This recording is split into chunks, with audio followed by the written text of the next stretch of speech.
किसी ने क्या खूब कहा है कि चेहरे की हंसी से गम को भुला दो, कम बोलो पर सब कुछ बता दो, खुद ना रूठो पर सबको हंसा दो। यही राज है जिंदगी का, जियो और जीना सिखा दो। दोस्तों, इस दुनिया में लगभग हर व्यक्ति अपने लिए ही जीता है, लेकिन जो अपने स्वार्थ को पीछे छोड़कर दूसरों के लिए कार्य करता है, उनके लिए काम करता है, वही अपनी असली जिंदगी जीता है। और कुछ ऐसे ही हैं आज की हमारी शख्सियत। वैसे तो ये किसी भी परिचय की मोहताज नहीं है। ये एक माँ, बहन, बेटी, ऑफिस में काम करने वाली, पंजाब केसरी की डायरेक्टर, JR मीडिया को चलाने वाली, एक सोशल वर्कर और दुनिया में एक नए प्रकार का अनूठा काम करने वाली, बुजुर्गों के लिए कार्य करने वाली महिला है, जो अपने हर कार्य में 100% खरी उतरी हैं। नमस्कार दोस्तों, मैं हूं RK, आप देख रहे हैं इंस्टा ज्ञान। तो चलिए आइए जानते हैं इनके बारे में विस्तार से।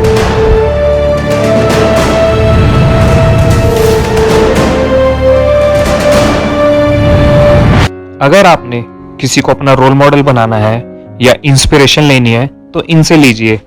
अनगिनत अचीवमेंट्स है इनकी, क्योंकि इन्होंने उन लोगों के लिए काम किया जिनकी कोई नहीं सुनता। यह है वन एंड ओनली किरण चोपड़ा जी। किरण चोपड़ा जी का जन्म 15 जुलाई 1958 को एक साधारण परिवार में हुआ। बचपन से ही किरण जी पर उनकी मां का बहुत ही गहरा प्रभाव था। उनकी प्रारंभिक शिक्षा उन्हीं के होम टाउन में हुई। बचपन से ही वे बहुत ही प्रतिभाशाली थी। उन्हें चैलेंज लेना और उसे पूरा करना ही उनका हमेशा से लक्ष्य रहा है। वे अपने क्षेत्र में ऑलराउंडर के नाम से जानी जाती थी। उन्होंने बहुत से मेडल भी जीते और वो स्टूडेंट्स की आइकॉन हुआ करती थी। किरण चोपड़ा जी का विवाह पत्रकारिता जगत के व पंजाब केसरी के निदेशक व संपादक तथा भाजपा से पूर्व सांसद रहे श्री अश्विनी कुमार चोपड़ा जी से हुआ, जो अपने पत्रकारिता के क्षेत्र में ईमानदारी की मिसाल रहे हैं, जिनसे इन्हें 3 संतानें भी हुई। वैसे तो किरण जी ने सभी जरूरतमंदों के लिए निस्वार्थ भाव से अपना योगदान दिया है, चाहे वह महिलाओं के लिए हो, बच्चों के लिए हो या फिर यंगस्टर्स के लिए। परंतु उनका सबसे अनोखा व अनूठा कार्य है बुजुर्गों के लिए वरिष्ठ नागरिक केसरी क्लब की स्थापना करना। उनका मानना है कि बुजुर्ग कदमों की धूल नहीं बल्कि माथे की शान है। किरण जी का कहना है कि हमारा भारत देश श्री राम और श्रवण जैसे महापुरुषों की भूमि रहा है। हमारा देश अपनी संस्कृति, अपनी परंपराओं तथा अपने संस्कारों के लिए देशों विदेशों में जाना जाता रहा है। हमारे देश में ऐसे बहुत से संगठन हैं जो बच्चों, महिलाओं और दिव्यांगों के लिए काम करते रहते हैं, परंतु हम बुजुर्गों को अनदेखा कर देते हैं, जबकि यही हमारी अपनी धरोहर है, हमारे आधार है, अनुभव और ज्ञान का भंडार है। इसी सोच के साथ किरण जी ने 1 अक्टूबर 2004 को वरिष्ठ नागरिक केसरी क्लब की स्थापना अपने ही ऑफिस में 7 लोगों के साथ की। शुरुआती दौर में किरण जी को बहुत सी कठिनाइयों का सामना करना पड़ा। उन्होंने बहुत से चैलेंजेस को फेस भी किया। कुछ लोगों ने यहाँ तक बोल दिया कि घर में एक बुजुर्ग नहीं संभलता, आप इतने बुजुर्गों को कैसे संभालेंगी, यह बहुत ही डिप्रेसिंग काम है, इसे मत करिए। परंतु किरण जी किसी की कहां सुनने वाली थी।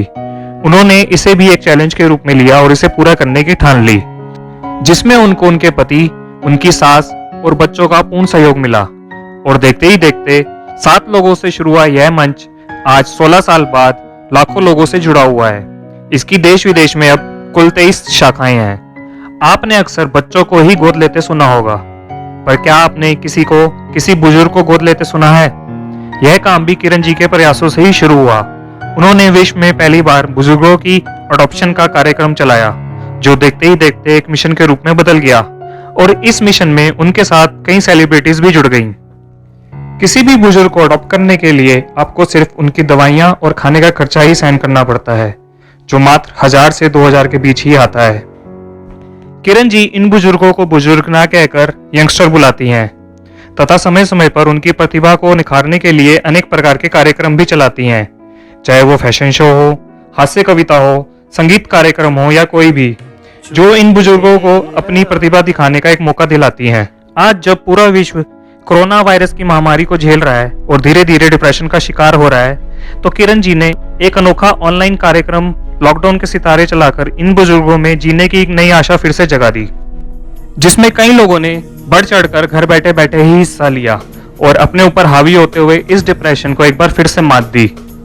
मैं RK अपने इस चैनल इंस्टा ज्ञान की पूरी टीम की तरफ से उनकी इस सोच को सलाम करता हूं और आशा करता हूं वे आगे भी हमें इसी तरह से प्रेरित करती रहेंगी। दोस्तों, आज की वीडियो में बस इतना ही। अगर आपको मेरी ये वीडियो और मेरा ये प्रयास अच्छा लगा तो इस वीडियो को लाइक करिए, दूसरों के साथ शेयर करिए और मेरे चैनल को सब्सक्राइब करिए। Thank you.